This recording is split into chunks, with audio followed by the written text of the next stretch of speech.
But the door of Avara, whispered about in ancient tomes and forbidden circles, was not merely a passage. It was a prison, a threshold between the known and the unknowable. And when Celeste, a scholar of the arcane arts, stumbled upon its mention in the fragmented journals of the forgotten historian Alaric Valen, she found herself drawn to its mystery like a moth to an unseen flame. The journal spoke of a kingdom long lost to the sands of time, Avara, whose people vanished overnight, leaving behind no trace but scattered ruins. And at the heart of those ruins was said to stand a door, carved from obsidian and adorned with runes that pulsed faintly under the light of a waning moon. The door, according to Alaric, was no mere relic but a sentinel, standing guard over something far older than humanity, something older than the gods themselves, a being whose name had been erased from existence, remembered only in the whispers of those brave or foolish enough to seek the truth. Celeste, whose life had been a series of obsessions and sacrifices for the pursuit of forbidden knowledge, could not resist.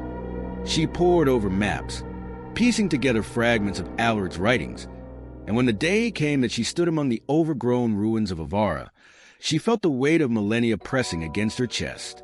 The air was thick with an unnatural silence, the kind that seemed to devour sound itself.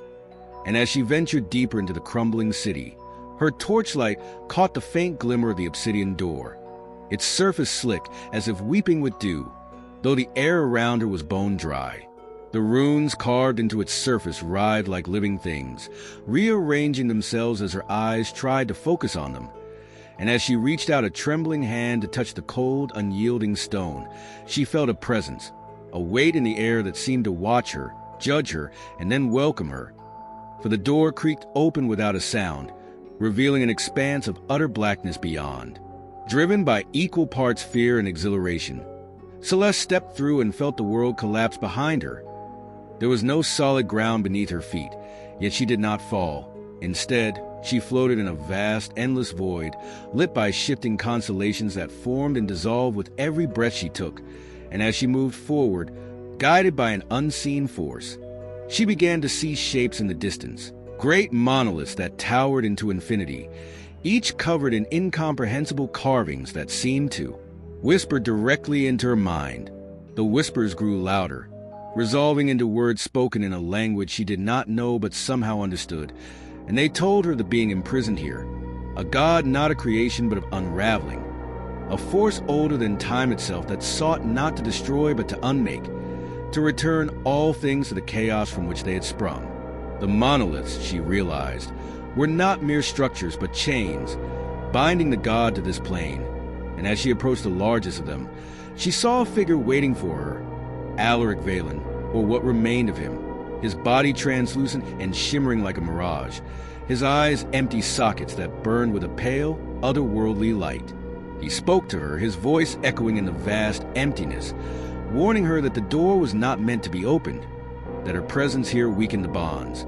But it was too late, for the runes on the monoliths had begun to dim, and the void trembled as the imprisoned god stirred. Celeste, now consumed by a desperate need to understand, begged Alaric to tell her how to stop it, but he only laughed a hollow, sorrowful sound and said that there was no stopping what had already begun, for the door chose its seekers, and through them, its purpose would be fulfilled. As the monoliths shattered one by one, Celeste felt herself pulled toward the center of the void, where a great eye opened, vast and lidless, encompassing the entirety of her vision, and she realized with a sinking dread that it was not looking at her, but through her, into the world she had left behind. She screamed, a sound swallowed by the void, as the god spoke a single word, a name that carried with it the weight of eons and the promise of annihilation, and the door behind her slammed shut. Days later, her body was found among the ruins of Avara, lifeless yet preserved as if frozen in time, her eyes wide with terror. And though the villagers who discovered her dared not approach, they swore they heard whispers emanating from the obsidian door, now cracked and oozing with a strange, glowing ichor. The door has since vanished, but the whispers persist, carried on the wind to those foolish enough to listen. And some say that Celeste's voice can be heard among them, warning others to stay away, though it is unclear whether she does so out of compassion or as an extension of the god's will, luring more seekers to the door of Avara and the infinite void beyond.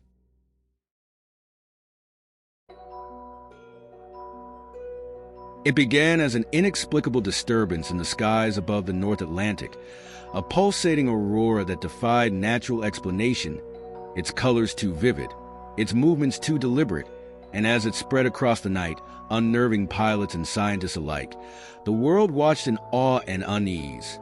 Yet, the phenomenon was merely the precursor, a celestial ripple signaling the arrival of something far more sinister. When the first meteorite crashed into the remote plains of Mongolia, no one anticipated the chaos that would follow, for it was not a rock from space but a cocoon, smooth, obsidian-like, and pulsing faintly with an internal light that seemed alive. By the time the scientific team sent to investigate reported their initial findings, their transmissions dissolved into static, and within hours, all contact with the region was lost.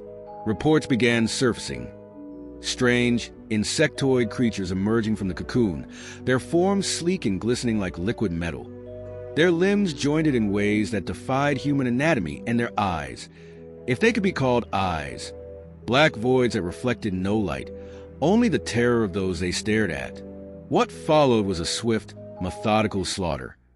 The creatures moved with a precision that spoke of intelligence, dismantling every form of resistance, from local militias to heavily armed military units, without hesitation or mercy.